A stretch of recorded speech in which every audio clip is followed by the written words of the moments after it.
لله رب العالمين والصلاة والسلام على حبيبه محمد وآله وصحبه أجمعين. أعوذ بالله من الشيطان الرجيم. بسم الله الرحمن الرحيم. الحمد للہ اس سال کا سالانہ اجتماع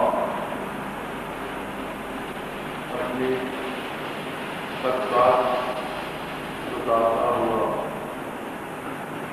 مزید ہو رہا ہے.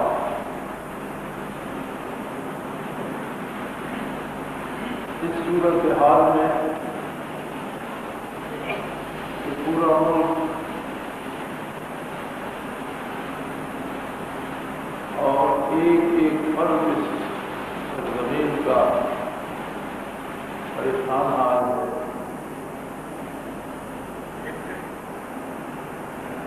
کتنے امید و بیم کا شکار ہے، جن میں کتنی امیدیں باندھتا ہے، کتنی امیدیں ٹوٹتی ہیں. حال یہ ہے کہ کہنے کو اسلامی ریاست ہے، لیکن سلامتی کا کوئی تصور موجود نہیں، سلامتی کی کوئی ضمانت نہیں دی جا سکتی. جان و مال و آبرو سرے راہ لٹ رہے ہیں، خون بہہ رہا ہے، ظلم بڑھ رہا ہے. اور عجیب بات ہے، ہم برائی کے اس مقام پر آ گئے ہیں کہ جہاں ادارے رشوت لیتے ہیں، عدالتیں عدل کی بجائے ظلم کرتی ہیں، حاکم اور حکومت عام آدمی کی حفاظت کرنے کی بجائے اسے لوٹنے کے درپے ہے.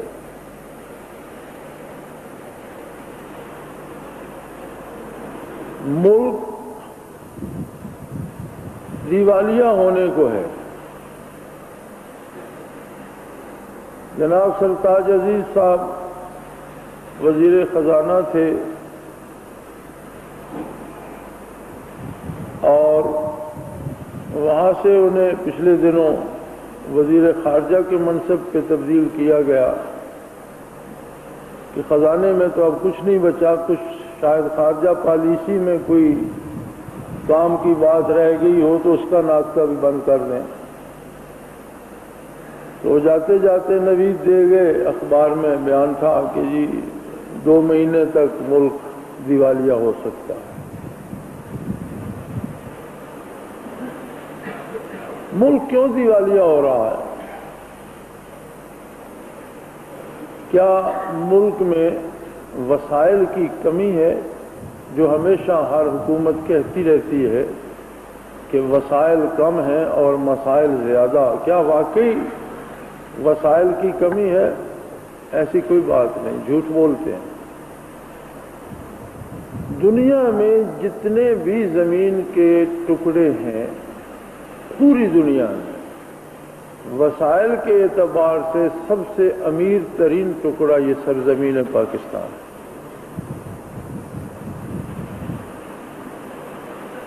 وسائل کی بنیاد پیداواری صلاحیت ہوتی ہے.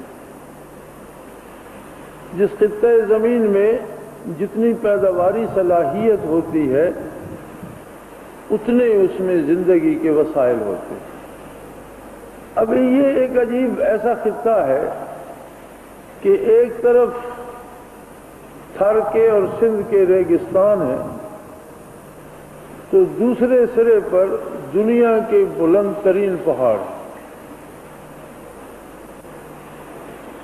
یعنی دنیا کا ہر موسم سارا سال یہاں موجود رہتا ہے. دریاؤں کی سرزمین ہے، نہروں کا جال بچھا ہوا ہے. جہاں دنیا کا ہر موسم رہتا ہے وہاں دنیا کا ہر پھل پیدا ہوتا ہے، ہر زرعی جنس پیدا ہوتی ہے، ہر طرح کی لکڑی پائی جاتی ہے، ہر طرح کا جانور پایا جاتا ہے، اور اس کے ساتھ زیر زمین معدنیات جو ہوتی ہیں، کوئلہ، نمک، تیل، سونا، ہیرے، جواہرات، وہ زیر زمین دولت جو ہوتی ہے وہ بھی اسی جگہ سب سے زیادہ ہوتی ہے جہاں زندگی کے وسائل زیادہ ہیں۔ اور اب اس تقسیم ملک کے وقت مشرقی پنجاب کا حصہ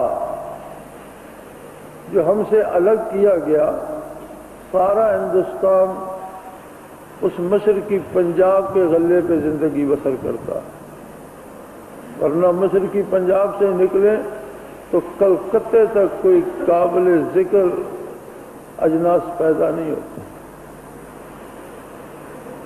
اور آپ کو یاد ہوگا کہ سکھ لیڈر جرنیل سنگھ نے یہی دھمکی دی تھی کہ ہم پنجاب کا غلہ روک لیں گے،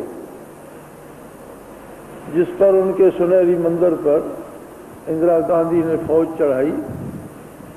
اس نے بات یہی کی تھی کہ ہم پنجاب کا غلہ ہم روک لیں گے، تو یہ سارے ہندوستان کے لیے موت تھی۔ ان کے پاس مشرقی پنجاب کا تھوڑا سا حصہ ہے، جبکہ وطن عزیز کے پاس سارا علاقہ ہی بلوچستان، سندھ پیداواری صلاحیت کے ساتھ زیر زمین خزانوں سے بھرا ہوا ہے۔ پنجاب کے یہ ٹکڑے، یہ پہاڑ جن پہ ہم بیٹھے ہیں، یہ سارے دولت کے انبار ہیں۔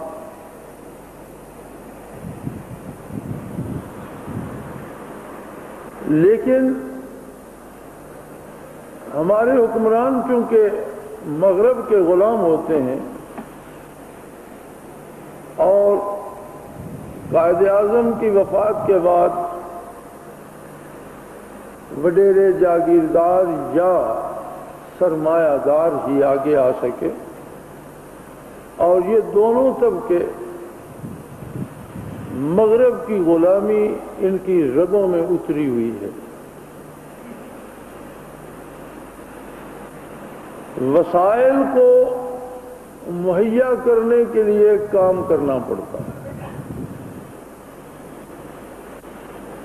جبکہ یہ لوگ مانگ کر کھانا اس سے زیادہ آسان سمجھتے۔ آپ قومی مزاج کا اندازہ لگائیے۔ ہمارے سابقہ صدر محترم جناب فاروق لغاری صاحب کا بیان تھا کل پرسوں کے اخبار میں کہ اگر موجودہ حکمرانوں کو بدل دیا جائے تو 8 یا 10 ارب ڈالر قرضہ مل سکتا ہے۔ یعنی مجھے حکومت اگر دے دو تو میں 10 ارب ڈالر قرضہ لے آؤں گا، جو پھر عمرا کھا جائیں گے اور آپ اس کا سود بھی دیتے رہیں گے اور اصل بھی آپ پر باقی رہے گا۔ پچھلے دنوں آپ نے سنا ہوگا کہ ورلڈ بینک اور IMF وغیرہ بھی قرضہ دینے سے انکار کر رہے ہیں۔ میرے علم میں جو بات آئی اس میں کیا وجہ بتائی انہوں نے کیوں نہیں دے رہے؟ ان کی رپورٹ یہ تھی کہ اس حال میں جب ملک دیوالیہ ہونے کو ہے، جو قرضے کی قسط ہم نے انہیں دی اس میں سے 70% حکام میں تقسیم ہو گیا، کھا گئے۔ اگر اس حال میں بھی یہ کھانے سے باز نہیں آتے تو انہیں کیوں دیا جائے؟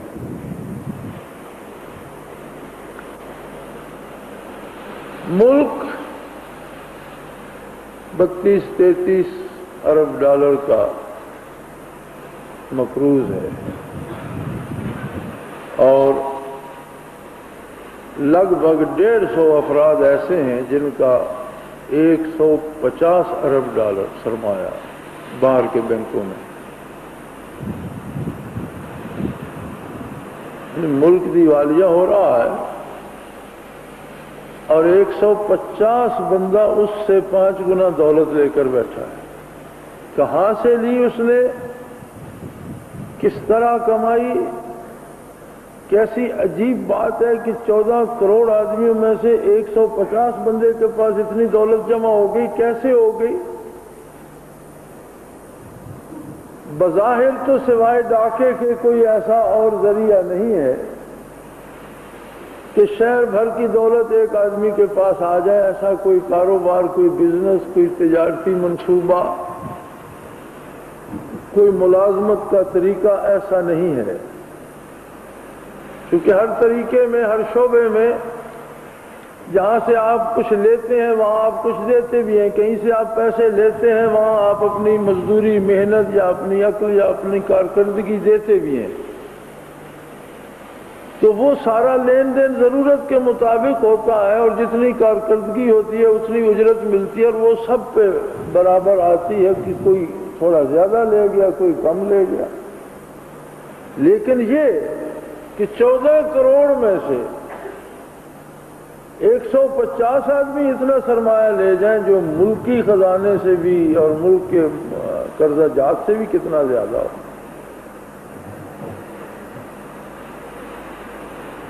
جناب وزیر اعظم فرماتے ہیں روزانہ خود نثاری فنڈ ہے اور فلاں فنڈ ہے اور فلاں، اور لوگوں کو قربانی دینی چاہیے. اچھی بات ہے، قربانی لوگوں ہی کو دینی چاہیے، لیکن اگر یہ لوگ خود قربانی نہ دیں، قومی خزانے سے انہوں نے جو قرض لے رکھے ہیں وہ واپس کر دیں، قربانی نہ دیں، اپنے پلے سے ایک دھیلا نہ دیں. تو جناب وزیر اعظم کا قرض جو ہے ان کی فاؤنڈریز کا اور ان کے کارخانوں کا، وہ بھی اربوں میں ہے.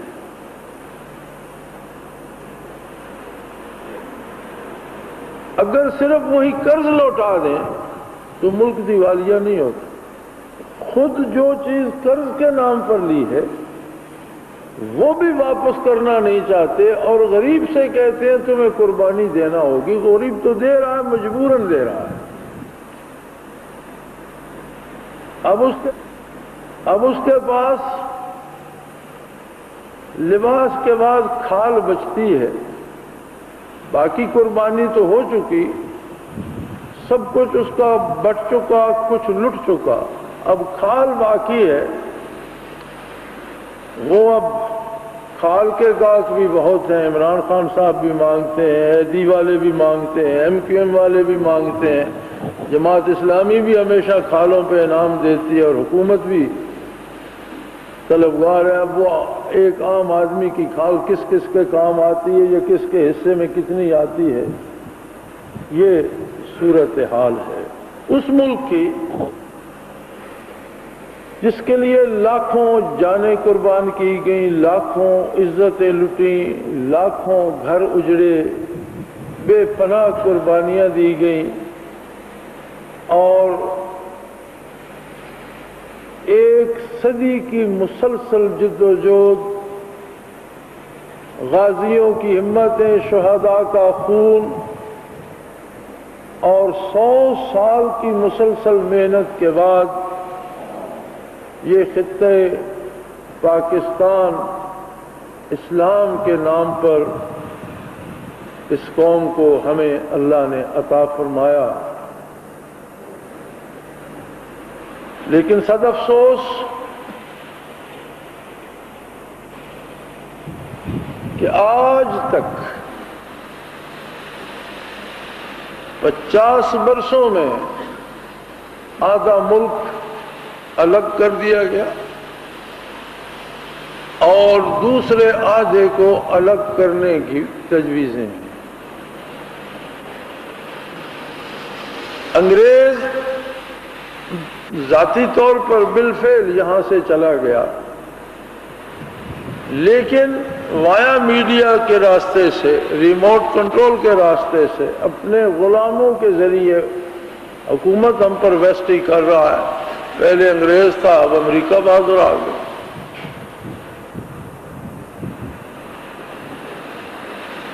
کتنی عجیب بات ہے کہ 14 کروڑ مسلمان بستے ہیں یہاں، حکومت امریکہ بدلاتا ہے، ووٹ یہ دیتے ہیں، امریکہ وہاں سے ووٹ دینے والے بندے تو نہیں بھیجتا، یا اگر ووٹوں میں کوئی بددیانتی کرتا تو امریکہ سے تو نہیں آتا، سارے اسی ملک کے لوگ ہیں۔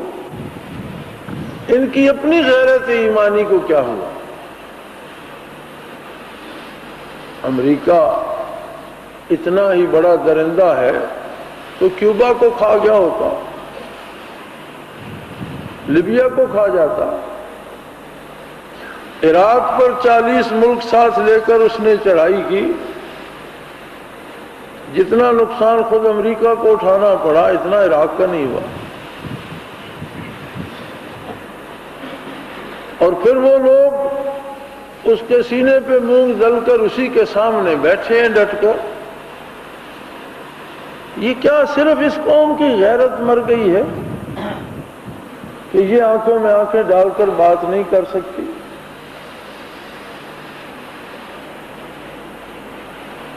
اگر کیوبا کو، لیبیا کو، عراق کو بھی لیڈرشپ یا قیادت نہ ملتی تو شاید وہ بھی ہماری طرح ہی ہوتی۔ بات یہ ہے کہ ان کے جو لیڈر، یہ جو لوگ آگے آئے ان میں جرت تھی۔ ہمارے ہاں 50 سال کی تاریخ میں کوئی ایسا جرت مند بندہ سامنے آیا ہی نہیں جو مغرب کی آنکھوں میں آنکھیں ڈال سکے۔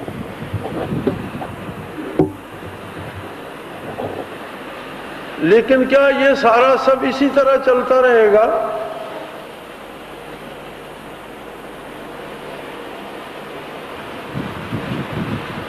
ہم لوگ سیاسی لوگ نہیں ہیں، ہمیں سیاسیات سے کوئی خاص دلچسپی بھی نہیں ہے، کیونکہ سیاست کا منتہائے مقصود یا سیاست کی منزل اقتدار ہوتا ہے۔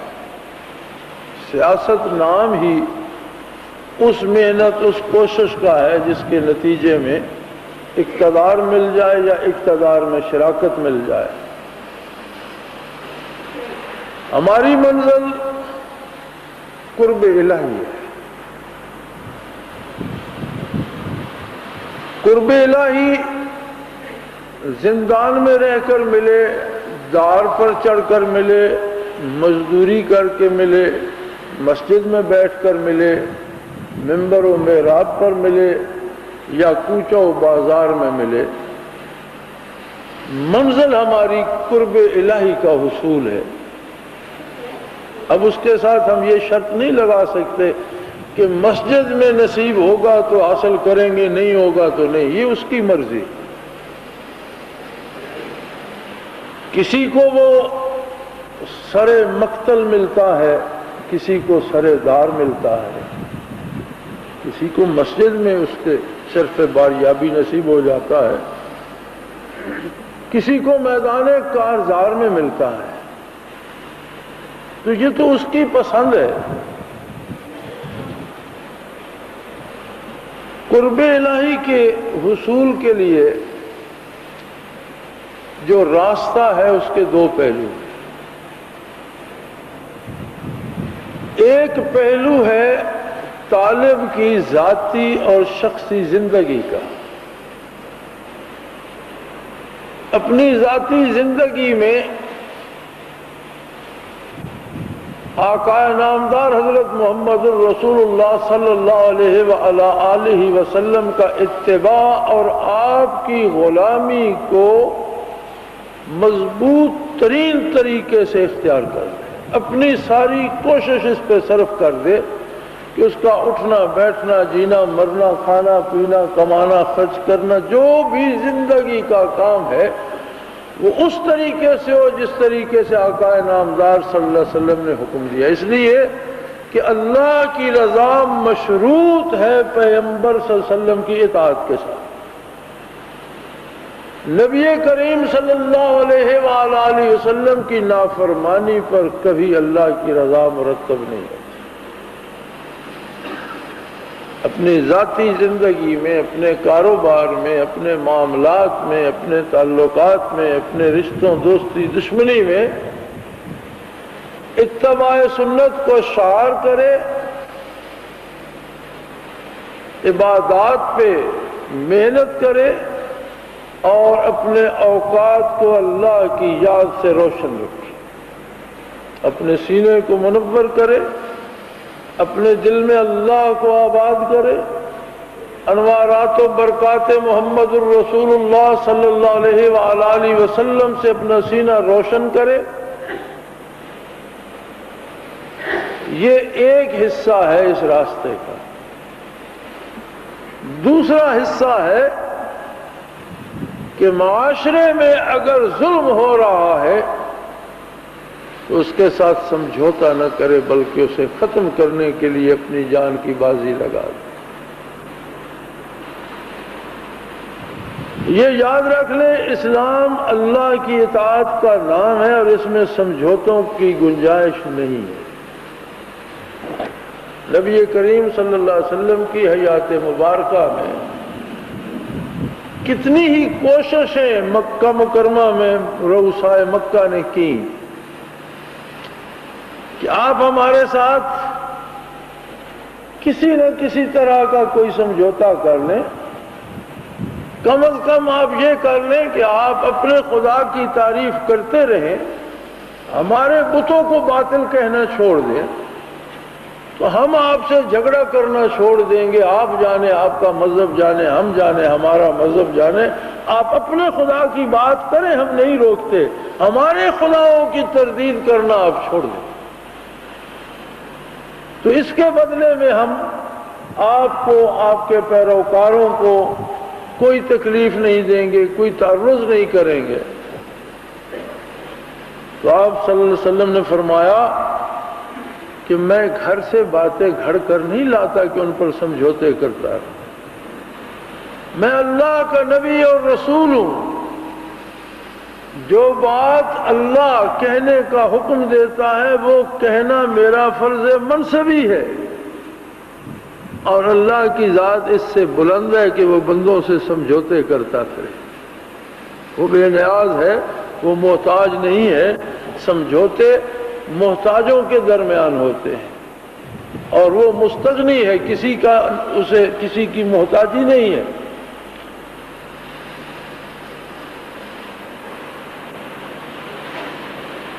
یہ بات بھی پیش کی گئی، سیدھا سیدھا اشخاص جمع ہو کر آئے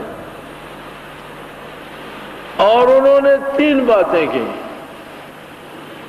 انہوں نے کہا پہلی بات یہ ہے کہ اگر آپ کو حکومت کا شوق ہے، آپ بڑا بننا چاہتے ہیں، بادشاہ بننا چاہتے ہیں، تو ہم آپ کے سر پر تاج رکھ دیتے ہیں اور آپ کو بادشاہ تسلیم کر لیتے ہیں اور بادشاہت کا اعلان کر دیتے ہیں اور سارے لوگ آپ کی اطاعت کریں گے۔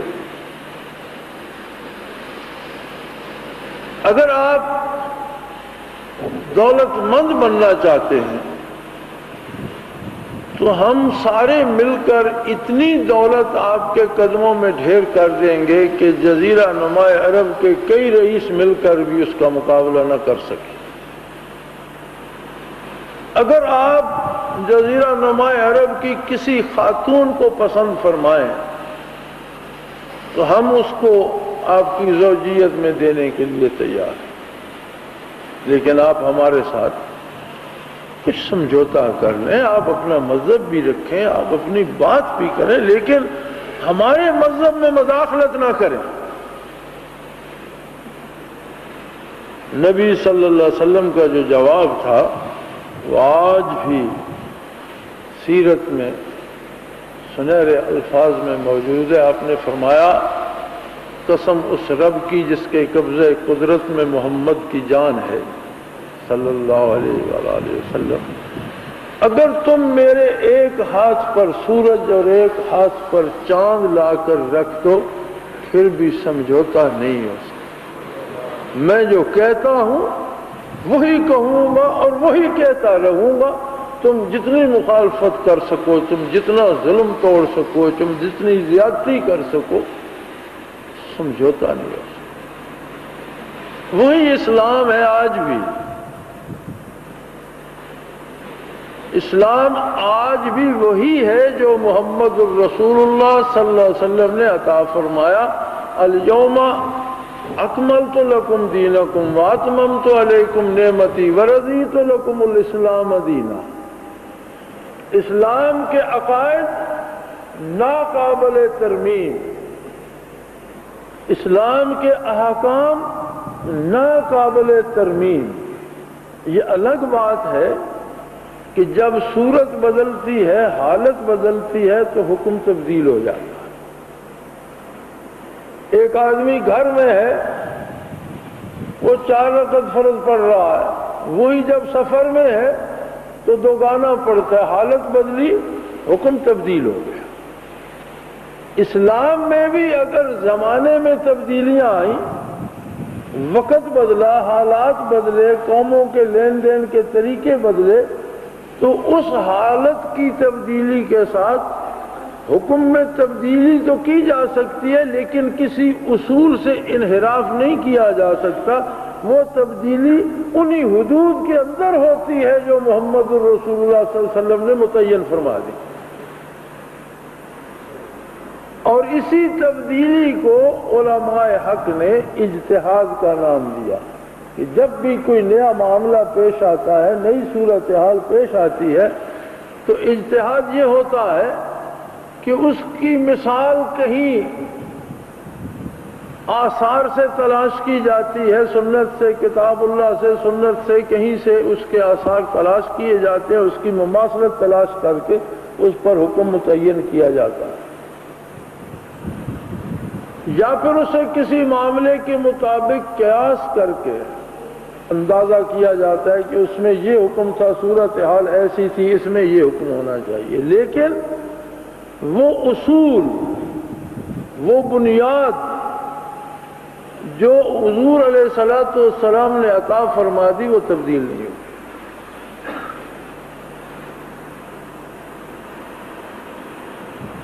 50 برسوں میں یہاں جو کچھ حاصل ہوا وہ یہ ہے کہ کچھ اسلام جناب جنرل ضیاء الحق مرحوم نے نافذ فرمایا تھا۔ وہ اتنی بھونڈی کوشش تھی کہ خدا بھلا نہ کرے ان لوگوں کا جنہوں نے جنرل صاحب کو مشورہ دیا۔ کم از کم میں نے انہیں منع کیا تھا کہ آپ اسلام کے ساتھ مذاق نہ کریں۔ انہوں نے نظام زکوٰۃ رائج کیا، اس میں سب سے پہلے تو زکوٰۃ کی شرح بدل دی۔ زکوٰۃ کی شرح جو متعین ہے وہ تبدیل نہیں کی جا سکتی، وہ 2.5% ہی رہے گی۔ بلکہ فقہ میں یہ حکم موجود ہے کہ اگر 2.5% زکوٰۃ حاصل کرنے کے بعد ضروریات حکومت کی پوری نہیں ہوتی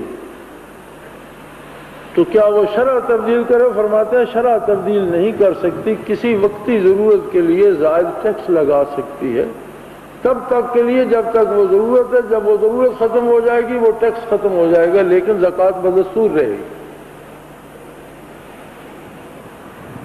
تو جنرل صاحب نے پہلے تو اس کی جو شرح تھی وہ تبدیل کی، پھر ایک طبقے کو مسلمان ہونے کا سرٹیفکیٹ بھی دیا اور زکوٰۃ سے استثناء بھی۔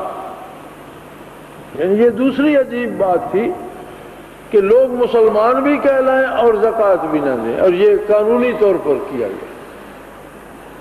تیسرا ظلم اس میں یہ ہوا کہ وہ صرف سیاسی رشوت بنی۔ اگر حکومت نہیں لیتی تھی تو لوگ کوشش کر کے کسی مدرسے، کسی ادارے، کسی یتیم خانے یا کسی غریب بہن بھائی کو، کسی مستحق کو پہنچا دیتے تھے۔ اب وہ مستحقین سے چھینی جانے لگی اور حکومت کے پاس اربوں روپے آ گئے عیاشی کے لیے۔ اب آپ کی زکوٰۃ فنڈ کے مصارف جو ہے ان میں سر فہرست یہ ہے کہ جو آپ کے ثقافتی طائفے یعنی ڈوم کنجر باہر جاتے ہیں انہیں خرچہ زکوٰۃ فنڈ سے دیا جاتا ہے۔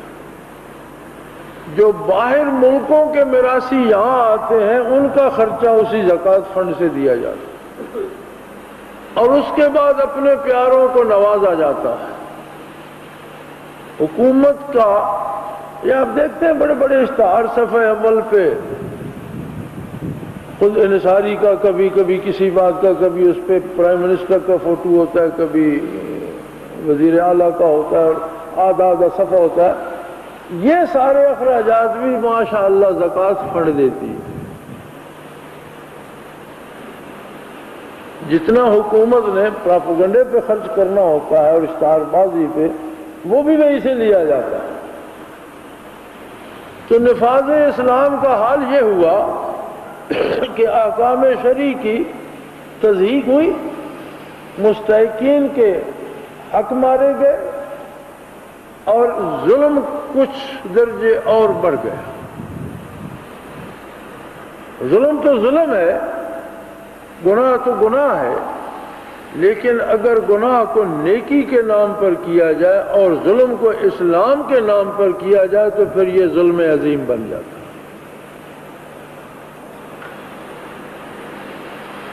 بعد والی حکومتوں نے خیر سے سود کے خلاف بنیاد رکھی،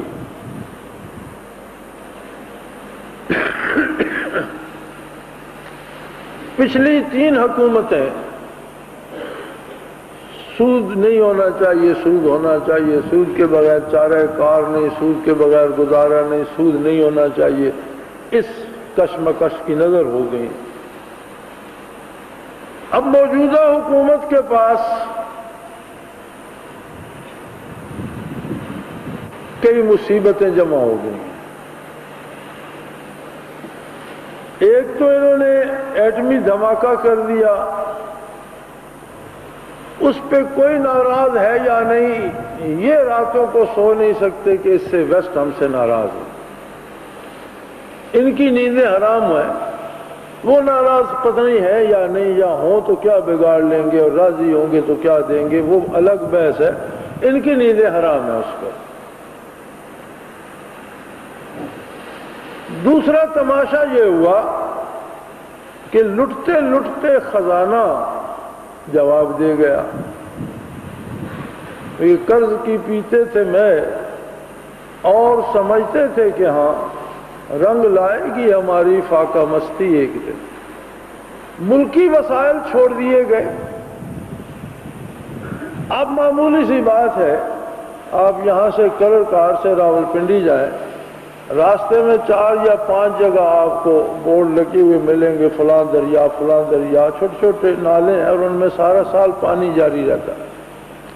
بہترین زمینیں ہیں دونوں طرف، سارا سال پانی بہتا رہتا ہے، کسی زمین میں لگانے کی توفیق نہیں۔ کاشتکار غریب ہیں، وہ خود مشینری خرید نہیں سکتے، حکومت کسی کو ایک چھوٹا سا پمپ بھی دینے پہ تیار نہیں ہے کہ وہ بہتے ہوئے پانی کو کھیت میں لے آئے اور اس ایک پمپ کے ذریعے سے شاید 10-12 خاندان خوشحال ہو جائے۔ سارا سال وہ پانی بہہ رہا ہے اور بہترین زمینیں ہیں دونوں کناروں پہ، لیکن کوئی کہیں سے واٹر لفٹنگ کی کوئی سکیم نظر نہیں آتی۔ بڑے بڑے ڈیم بنائے جا رہے ہیں، اب کالا باغ ڈیم بننا ہے اور اس پہ 10-12 سال سے اربوں کی مشینری وہاں لائی ہوئی پڑی ہے، اور کئی حکومتیں مشینری کے نام پر فنڈز کھا کر چلی گئیں اور اب پھر شاباش ہو رہی ہے۔ لیکن اگر آپ اس پہاڑی علاقے ہی میں دیکھیے تو اتنے برساتی نالے ہیں، جو ایک نالے کا پانی اگر روک لیا جائے تو سارا سال کم از کم ایک تحصیل کے لیے بجلی پیدا کر سکتا ہے۔ آپ جب تربیلا سے لائن کھینچتے ہیں، کراچی لے جاتے ہیں، تو کراچی میں سے جو پانی طوفانی گزرتے ہیں اور کبھی لیاری کو بہا لے جاتے ہیں، کبھی کہ ان کو اوپر روک کر ایک چھوٹا سا ڈیم بنا لیں جو سارے شہر کو روشن کرتا رہے۔ صرف اس تار کی قیمت کا اندازہ لگائیں اور بجلی کے ان کھمبوں کی قیمت کا اندازہ لگائیں جو تربیلا سے کراچی تک لگے ہوں گے۔ تو میرا خیال ہے چھوٹے چھوٹے تو سینکڑوں ڈیم صرف اس پیسے سے بن جائیں جو ان کھمبوں پر اور تار پر لگا، لیکن کرے کون؟ اس لیے کہ یہاں حکومت مغرب والوں کی ہے، انہیں سودا بھی بیچنا ہے، یہاں سے پیسہ بھی لے کے جانا ہے، کھمبے بھی انہوں نے بیچنے ہیں، تاریں بھی انہوں نے بیچنی ہے، لگا کر بھی انہوں نے دینا ہے، نقشہ بھی انہوں نے بنا کر دینا ہے، اس سارے کی فیس بھی لینی ہے، تو ان کی دکانداری ٹھپ ہو جائے گی۔ لیکن کیا یہاں کے حکمران اس ملک کے حکمران ہیں یا ان کے غلام ہیں؟ تو نظر یوں آتا ہے کہ اس ملک سے تعلق کی نسبت ان کا رشتہ ان سے زیادہ ہے اور ان کی غلامی کو ترجیح دیتے ہیں۔ اس کے ساتھ ایک مصیبت اور ہے، اور وہ بڑی خوبصورت مصیبت ہے، اسلامی مصیبت، شرعی مصیبت۔ اگلے دن جناب محترم ڈاکٹر اسرار احمد صاحب کا بیان تھا کہ مذہبی طبقے کی حکومت کا تصور قرآن میں نہیں ہے۔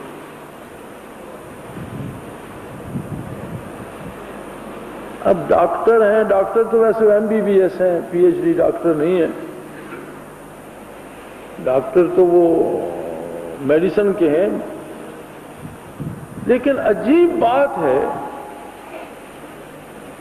کیا مذہبی طبقہ نبی اکرم صلی اللہ علیہ وسلم کی ذات سے الگ ہے؟ کیا حضور کے پاس حکومت نہیں تھی؟ کیا ابو بکر، عمر، عثمان، علی مذہبی طبقے سے نہیں تھے؟ کیا حضرت حسن، حضرت امیر معاویہ یہ سارے لوگ مذہبی طبقے سے نہیں تھے؟ یا آج تک جو مسلمان حکمران رہے ہیں ان کا مذہب سے تعلق نہیں تھا؟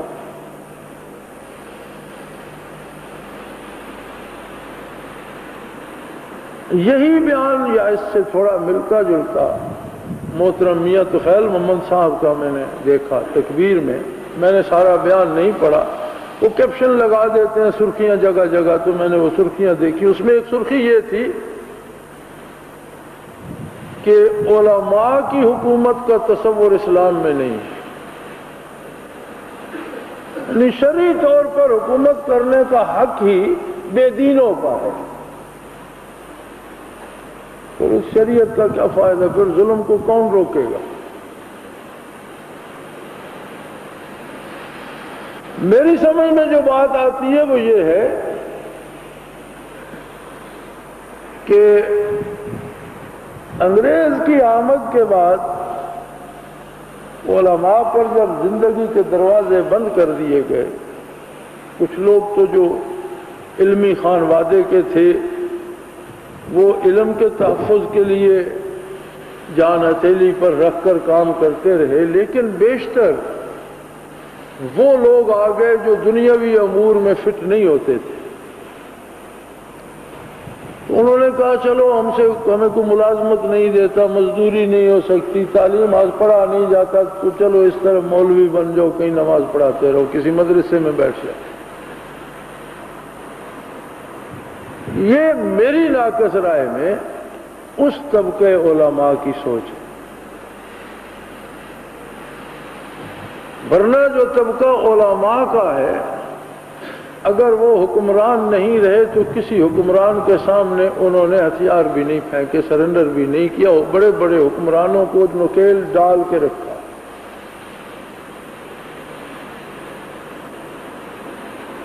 اور حالات اور وقت کا تقاضا یہ ہے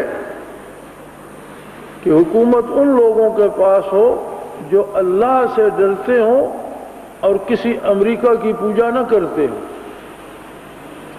جو احکام شرعی سے واقف ہوں اور عدل اور ظلم کی پہچان رکھتے ہوں،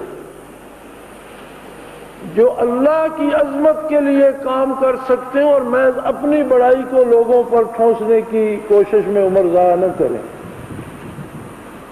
اگر ہمارے اکابرین اسی طرح کے فتوے جاری کرتے رہے اور یہی سوچ عام آدمی کو دیتے رہے تو یہ ایک اور ظلم ہوگا، اور اسے پھر کیا اسلامی ظلم کا نام دیا جائے؟ کتنی زیادتی ہے، اتنے بڑے بڑے عظیم نام جن کی بات ملک کے بیشتر لوگ مانتے ہیں، پڑھے لکھے لوگ سنتے ہیں، اور انٹیلیجنسی جن کی بات پہ توجہ دیتی ہے، ان کا یہ حال ہے۔ ہمارے ان علماء میں دو طرح کے لوگ ہیں، کچھ تو وہ ہیں جو باقاعدہ امریکہ بہادر کی روزی پہ پلتے، اور میں یہ عرض کرتا چلوں خواہ وہ ناراض ہو جائیں، جو سعودیہ سے امداد لیتے ہیں علماء، دراصل وہ بھی امریکہ کی منظوری سے آتی ہے۔ اگر امریکہ خفا ہو کسی پر تو سعودی اسے ویزا نہیں دیتے، امداد کہاں دیں گے؟ سعودی اسے حج اور عمرے کی اجازت نہیں دیتے، جس سے امریکہ روٹھ جائے تو اسے پیسے کہاں سے دیں گے؟ ایک بات۔ دوسری بات یہ بھی بڑی کھری ہے کہ سعودی جتنے فنڈز دیتے ہیں وہ ان کو اپنے سرمایہ پر جو امریکہ سے سود ملتا ہے اس سود سے دیتے ہیں۔ یہ سعودی سرمایہ پہ جو مساجد بنی ہوئی ہیں یہ ساری سود پر بنائی ہوئی، اگرچہ ہمارے علماء اسے سعودی حکومت کا عطیہ سمجھ کر حلال جانتے ہیں، لیکن سعودی حکومت خود بھی سود کھاتی ہے، اپنے سارے مصارف میں سود استعمال کرتی ہے، حرمین شریفین کے مصارف میں سود استعمال کرتی ہے، اور اس کی حلت اور جواز کے فتوے بھی انہوں نے گھڑ رکھے، اسے ساتھ جائز بھی کیا ہوا ہے، حلال بھی کیا ہوا ہے۔ تو ایک طبقہ تو ہمارے علماء کا وہ ہے جو تنخواہ دار ہے، ان کا پیسہ ہی وہیں سے آتا ہے، راگ بھی وہیں کا الاپتے ہیں۔ دوسرے بزرگ وہ ہیں جو بڑے مخلص ہیں لیکن اتنے سادہ ہیں کہ سمجھ نہیں پاتے کیا کہہ رہے ہیں، وہ مفت میں ان کی مدد کیے جا رہے ہیں، اپنی سادگی میں ان کے حق میں بیان داغتے رہتے ہیں۔ تو یہ بڑی عجیب مصیبت ہوتی ہے کہ دشمنوں سے لڑنا تو ایک بات سمجھ میں آتی ہے، اپنوں سے اگر اس طرح کی صورتحال پیش آ جائے تو انتہائی پیچیدہ صورتحال ہوتی۔ اب عجیب بات یہ ہے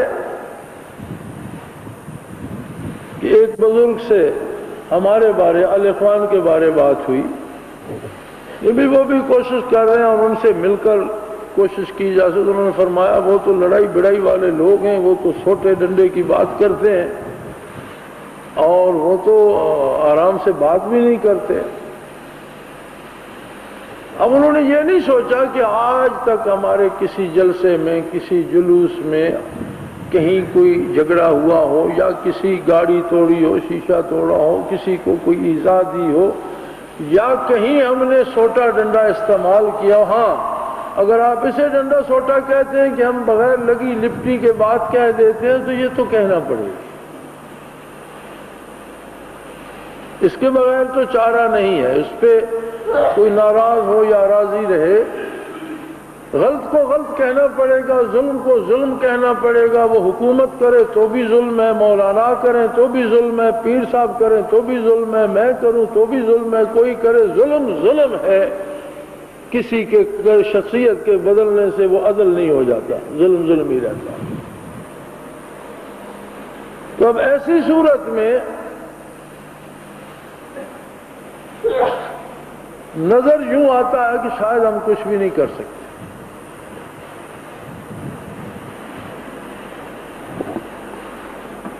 لیکن یہ باطل خیال ہے۔ جو کچھ نہیں کر سکتے وہی سب کچھ کرتے ہیں۔ فطرت کا اصول یہی ہے کہ جو لوگ کچھ نہیں نہ کر سکتے کرتے سب کچھ وہی ہیں۔ پھر جنہیں مجبور کر دیا جائے، بے بس کر دیا جائے، جن کے پاس زندگی کا، عدل کا، سلامتی کا راستہ باقی نہ رہے، وہ بے شک تھوڑے ہوں۔ دنیا کے انقلابات پہ نظر ڈال لیجیے، اسی اقلیت نے انقلاب برپا کیا ہے جس کو کسی طرح سے کوئی گنجائش رہنے کی، زندہ رہنے کی نظر نہیں آئی۔ اب ایک اور مصیبت نازل ہونے والی ہے، اور وہ یہ ہے کہ موجودہ حکومت چونکہ اپنی ساکھ کھو چکی، خزانہ خالی ہو چکا، 2 سال میں لوٹی ہوئی دولت کی ایک پائی واپس نہ لا سکے، اس لیے کہ خود بھی لوٹ میں شامل تھے۔ اگر واپس لانی ہو تو جو خود لوٹی ہے وہ بھی دینا پڑے گی، آج نہ دیں گے تو حکومت بدلے گی تو دوسرے آ کر لے لیں گے۔ تو ان کے سیاستدانوں کے خیالات الگ قسم کے ہوتے ہیں۔ ایک دفعہ بات ہو رہی تھی تو ایک سیاستدان کہہ رہے تھے کہ جی بھٹو صاحب کو پھانسی دے کر ضیاء الحق نے بڑا ظلم کیا۔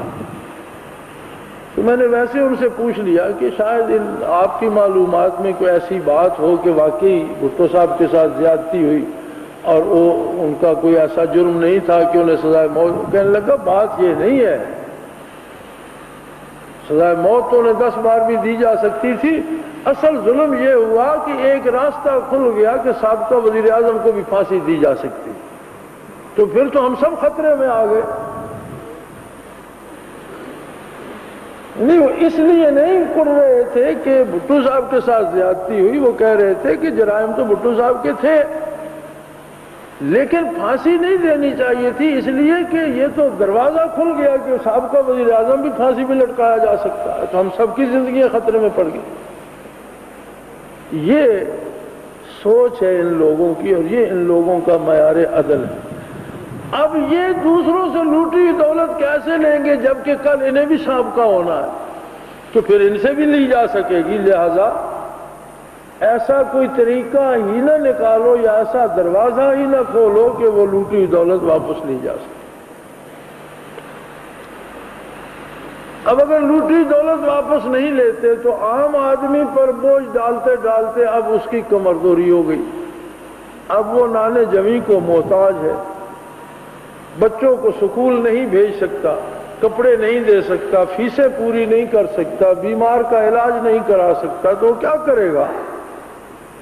اب اس کو اشکشوئی تو کسی طرح کی جانی چاہیے، چند آنسو اس کے پوچھنے چاہیے، تو کیا کریں؟ بھئی ہم معیشت سے سود کو نکالتے ہیں اور اسے اسلامی معاشی نظام بناتے ہیں۔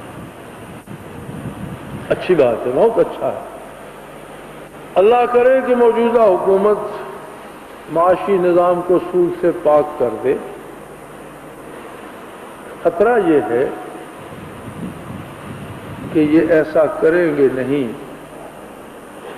یہ سابقہ حکومت یا مارشل لا کی طرح کو اور گل کھلائیں گے اور اسلام کے نام پر چند اور خرافات بکھیر دیں گے۔ اگر آپ 10 علماء سے فتویٰ لے آئیں کہ یہ کتا کتا نہیں بکرا ہے، تو کیا فتوے سے وہ بکرا ہو جائے گا؟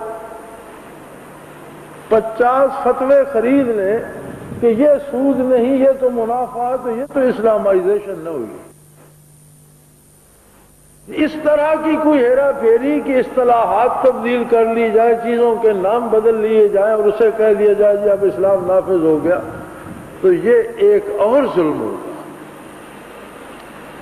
اور میری رائے میں حکومت کو ایسا نہیں کرنا چاہیے۔ اگر ایسا کرے گی تو شاید اس کے پاس دنیا میں بھی کوئی جائے پناہ باقی نہیں بچے گی۔ آخرت کا عذاب تو اپنی جگہ، اب اگر ایسا ظلم کیا گیا تو انہیں دنیا میں بھی چھپنے کی جگہ شہنشاہ ایران کی طرح کوئی نہیں ملے گی، ان کو قبروں کے لیے دفن کی جگہ کوئی نہیں دے گا۔ لیکن حکمران مطمئن ہے اس بات پر کہ سارے ہم جو کریں گے، ہم بڑے بڑے علماء سے فتوے لے لیں گے۔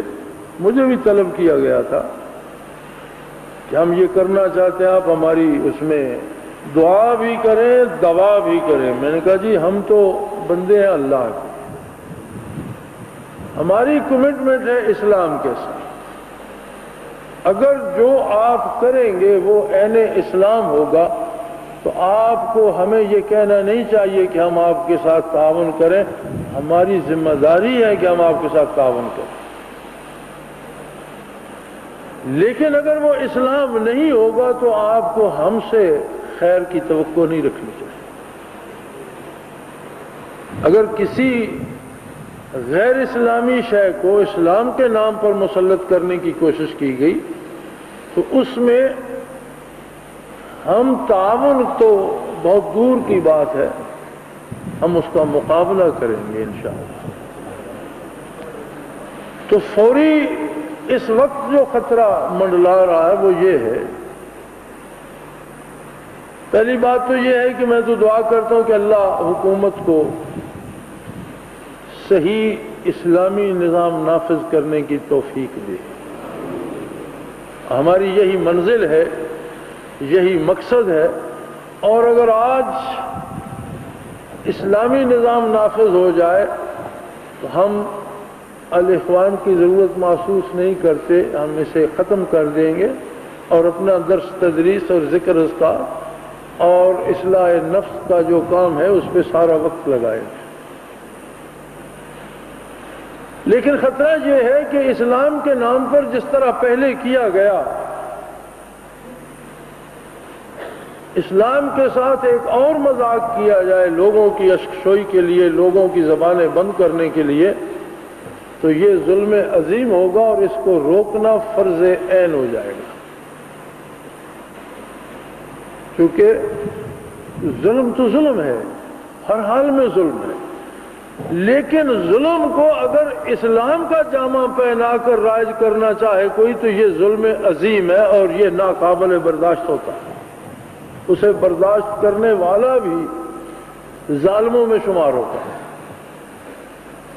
گناہ گناہ ہے، لیکن گناہ کرنے والا گناہگار ہے، فاسق ہے، لیکن کسی گناہ کو عبادت سمجھ لیا جائے تو وہ کفر ہو جاتا ہے، کسی بھی گناہ کو نیکی سمجھ لیا جائے تو پھر وہ کفر ہو جاتا ہے، گناہ نہیں رہتا۔ اس لیے تبدیلی کی ہر وہ کوشش جو اسلامی نہ ہو اور لوگوں کو خوش کرنے کے لیے اسے اسلامی نام اور اصطلاحات سے لپیٹ کر نافذ کرنے کی کوشش کی گئی تو یہ ظلم عظیم ہوگا اور اسے روکنے کے لیے جہاد فرض ہوگا۔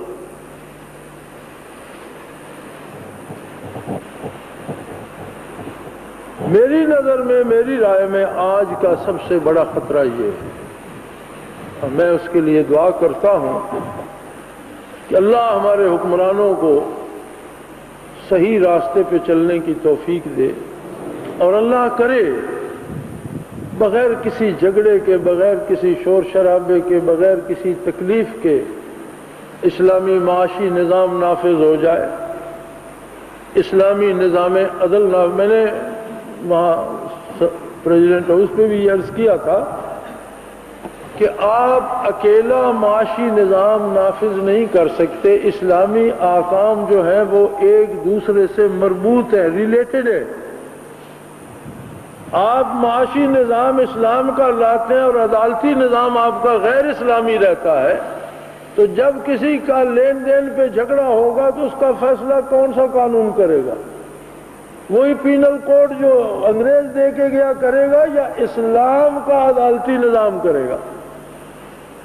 تو پھر آپ کو عدالتی نظام اسلام کا لانا پڑے گا۔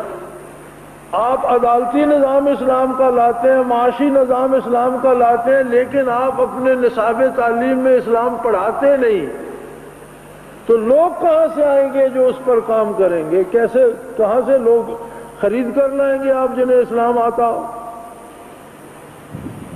تو اس طرح سے یہ سارے احکام انٹر ریلیٹڈ ہیں۔ اگر آپ کو کرنا ہے تو آپ کو سارا اسلام کرنا ہوگا۔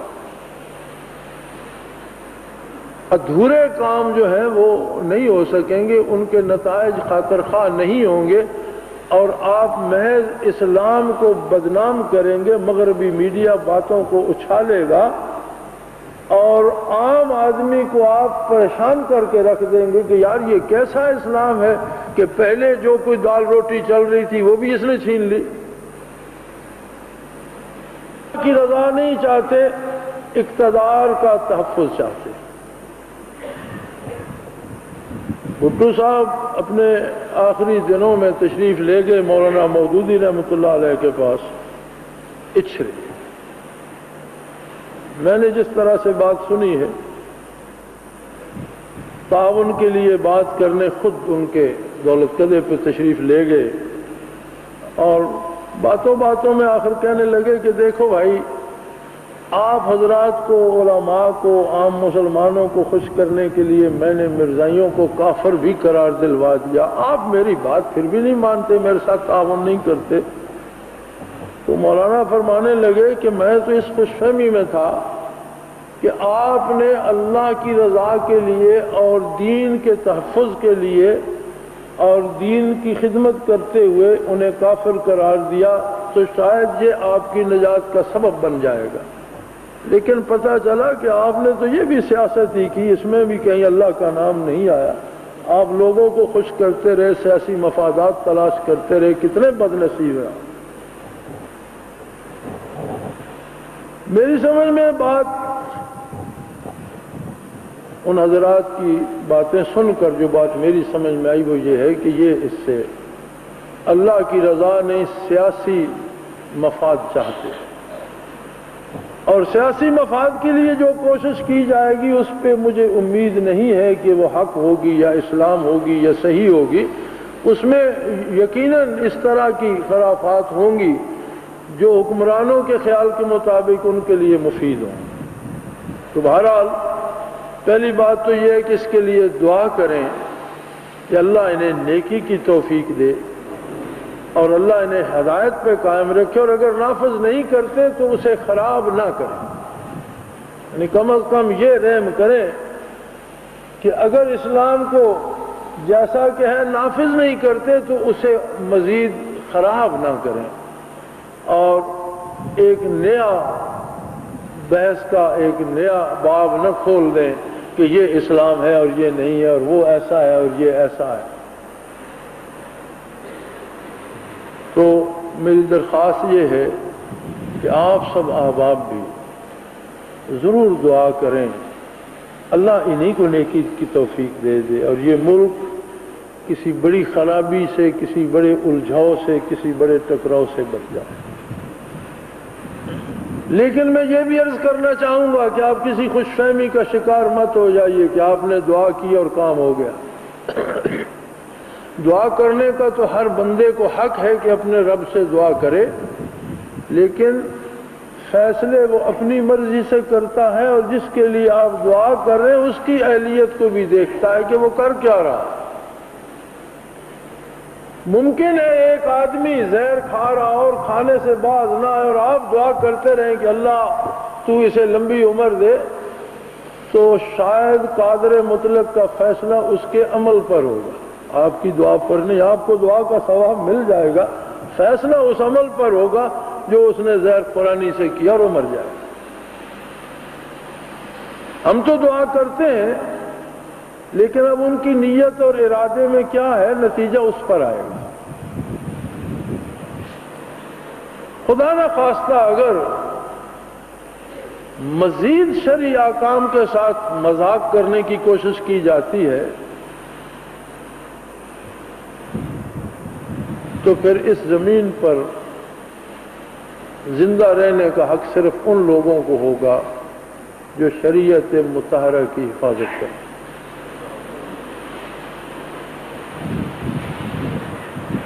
ہمیں یہ کہا جاتا ہے کہ تمہاری تعداد بہت کم ہے اور تم ایک حلے میں مارے جاؤ گے، لیکن ہمیں یہ فخر ہے کہ ہم مارے تو جائیں گے، اس سے تو ہمیں کوئی نہیں روک سکے گا۔ تو یہ بھی ایک کام ہے جو کیا جا سکتا ہے، اور راہ حق میں جب بھی کوئی مرتا ہے وہ ختم نہیں ہوتا، وہ اپنے پیچھے کئی نفوس پیدا کر جاتا ہے۔ ایک ایک شہید سینکڑوں جانوں کو جذبہ دے جاتا ہے جو پھر اسی مقتل پہ آ کھڑے ہوتے ہیں۔ انشاءاللہ یہ وقت تبدیلیوں کا ہے، اور کوئی بھی بڑی تبدیلی، بڑی تخریب، بڑی ٹوٹ پھوٹ کے بعد آتی ہے۔ یہ جو چھوٹی موٹی ٹوٹ پھوٹ ہو رہی ہے اس سے گھبرانے کی ضرورت نہیں ہے، اس لیے کہ یہ ظالمانہ سماج اور ظالمانہ روش کا معاشرہ ٹوٹ رہا ہے۔ اس کی ٹوٹ پھوٹ ہمیں متاثر کر رہی ہے، لوگوں کو تکلیف ہو رہی ہے، ہم پر دکھ آ رہے ہیں، لیکن ایک بات خوشی کی ہے کہ یہ اپنی موت آپ مر رہا ہے، اور یہ آج سے بہت پہلے مر گیا ہوتا۔ اس کے مقابلے میں جب سوشلزم آ گیا تو سوشلزم اتنا برا تھا کہ لوگوں نے کیپٹلزم میں پناہ لی اور سوشلزم سے جان بچانے کے لیے یہ جیسا تیسا تھا اسے قبول کیے رکھا۔ اب سوشلزم کا طلسم ٹوٹا، اب یہ بھی بکھرنا شروع ہو گیا ہے اور اسے جانا ہے۔ آنے والا وقت اسلام کا ہے، اللہ کی حاکمیت کا ہے، اور نبی علیہ الصلوۃ والسلام کی بشارتوں کی تکمیل کا ہے۔ یہ ملک انشاءاللہ قائم رہے گا، اس پر دین اسلام نافذ ہوگا، یہاں نظام عدل اسلامی ہوگا، اور یہ عدل کا گہوارہ پوری دنیا میں اسلامی عدل کو پھیلانے کا سبب بنے گا۔ یہ حاصل ہے ان احادیث مبارکہ کا جو محمد الرسول اللہ صلی اللہ علیہ وآلہ وسلم نے آج سے 1400 سال پیشتر ارشاد فرمایا۔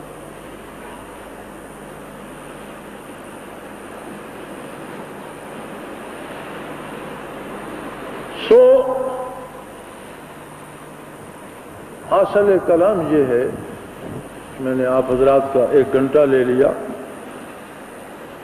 اس سارے کا حاصل یہ ہے کہ آپ نے جو یہاں سیکھا، طریقہ ذکر، مراقبات، فقہ کے اسباق، قرآن کی تفسیر، احادیث مبارکہ، کم از کم اگر آپ بڑھا نہ سکیں تو جو تراجم، جو تفاسیر، جو احادیث سیکھی ہیں انہیں بھولنے مت دیجیے، کم از کم۔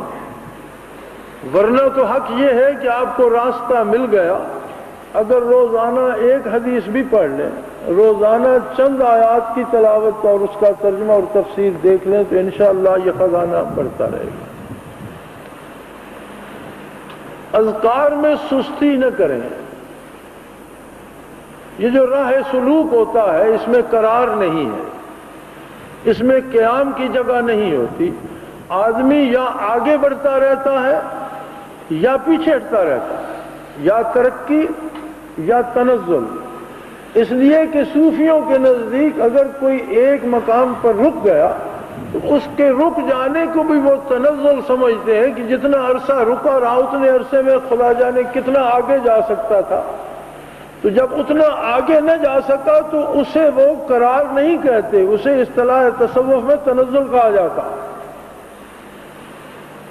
اپنا محاسبہ کرتے رہا کیجئے، اپنی دل کی سوچ پڑھتے رہا کیجئے، اپنے دماغ کے خیالات پڑھتے رہا کیجئے، اور اس کا تجزیہ کیجئے کہ کیا میں اللہ اور اللہ کے رسول کی اطاعت کے دائرے میں ہوں، یا کہیں خدا نخواستہ نفس یا شیطان فریب دے کر مجھے باہر تو نہیں لے جا رہا۔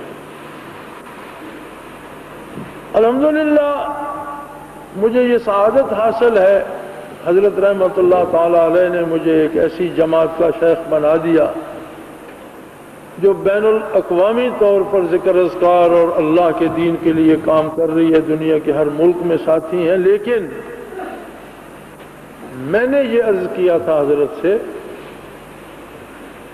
اور میرا خدا گواہ ہے، میں ممبر پہ بیٹھ کر آپ کو بتا رہا ہوں، میں نے حضرت سے یہ عرض کیا تھا کہ حضرت میں آپ کے پاس پیر بننے کے لیے نہیں آیا، میں ایک گناہگار آدمی تھا اور میں آپ کے پاس اپنی اصلاح کے لیے آیا، مجھے جو نصیب ہوا الحمدللہ۔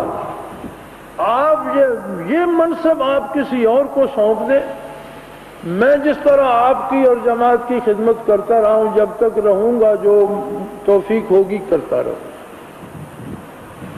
اور میں آج بھی یہ جانتا ہوں کہ میں ایک گناہگار آدمی ہوں، اور میں اپنی اصلاح کے لیے اللہ کی بارگاہ میں اور اس سلسلہ عالیہ میں اور ان مشائخ کی صحبت میں حاضر ہوں۔ میں یہ جانتا ہوں کہ میں آج بھی پیر نہیں ہوں، اگر ذمہ داری شیخ کی طرف سے آ گئی تو اللہ مجھے توفیق دے، میں کوشش کرتا ہوں کہ حتی المقدور اسے نبھاتا رہوں۔ میں جانتا ہوں میرے ساتھ بڑے مجھ سے کم تر درجے کے مقرر ارب پتی ہو گئے تقریریں بیچ کر، ہر کیسٹ پہ رائلٹی ہے، ہر کتاب پہ رائلٹی ہے۔ اللہ کا احسان ہے کہ اس نے مجھے دنیا کی متعدد زبانوں میں تقریریں کرنے کا موقع بخشا، روئے زمین پر جانے آنے کی سعادت بخشی، قرآن حکیم کی تفسیر لکھنے کی سعادت بخشی، بے شمار تصانیف۔ میری کسی تصنیف پر کوئی رائلٹی نہیں ہے اور کوئی پابندی نہیں ہے جس مسلمان کا جی چاہے چھاپے اور اسے پھیلائے۔ کسی کیسٹ کسی تقریر پر کوئی معاوضہ نہیں ہے، بلکہ یہ اللہ کا احسان ہے، میں اسے اپنی ذمہ داری سمجھ کر کرتا ہوں، یہ میری ڈیوٹی ہے، اس پر مجھے کچھ لینے کا حق حاصل نہیں ہے۔ کھانے کے لیے مجھے بھی ویسے ہی مزدوری کرنا ہے جیسے آپ لوگ کرتے ہیں، اور میں الحمدللہ دال روٹی کما لیتا ہوں۔ آپ میں سے بھی کوئی صاحب پیر بننے کی کوشش نہیں کیجیے، ہمیشہ اللہ کا بندہ بنیے، ایک کے حق کے لیے کام کیجیے، کبھی اپنی بڑائی کے سحر میں گرفتار ہونے سے بچ جائیے، یہ بہت بری بات ہے۔ اور جہاں یہ آ جاتی ہے اس طرح کی پیری کہ خود کو مافوق الفطرت سمجھنا شروع کر دیتے ہیں، وہاں سے دین اٹھ جاتا ہے اور رسومات آ جاتی ہیں، حقائق چلے جاتے ہیں، خرافات اس کی جگہ آ جاتی ہیں۔ اس کا دھیان رہے، جس قدر آپ اللہ اللہ میں مجاہدہ کریں گے، جتنا حلال کھائیں گے، جتنا سچ بولیں گے، اسی طرح اللہ آپ کو دین کے لیے قبول فرمائے گا، غازی بھی بنائے گا، شہید بھی بنائے گا، لیکن تب بنائے گا جب اس کی محبت، اس کے نبی کی محبت اور اس کے دین کی محبت ہمارے دلوں میں موجود ہو۔ ہمارا ٹکراؤ ظلم سے ہے، ہر حال میں ہے، اپنے گھر سے ظلم کو دور کرنا ہے انشاءاللہ، اور ضرور کریں گے، ہمیں اس میں کوئی جھجک نہیں۔ اور اللہ توفیق دے کہ یہ ایک ایسی ریاست بن جائے جسے روئے زمین پر ماڈل کے طور پر دکھایا جا سکے کہ یہ اسلامی ریاست ہے، اس میں یہ رواداری ہے، اس طرح سے حقوق کا تحفظ ہے، جان و مال و آبرو غیر مسلم کی بھی محفوظ ہے، وسائل رزق ہر شہری تک پہنچ رہے ہیں، ہر بندے تک اس کا حق بلا روک ٹوک پہنچ رہا ہے، کسی کے ساتھ ظلم نہیں ہو رہا۔ اگر یہ ریاست ایسی بن جائے تو آج دنیا ایک گلوبل ولیج بن گئی ہے، ایک گاؤں کا، ایک شہر کا روپ اختیار کر گئی ہے۔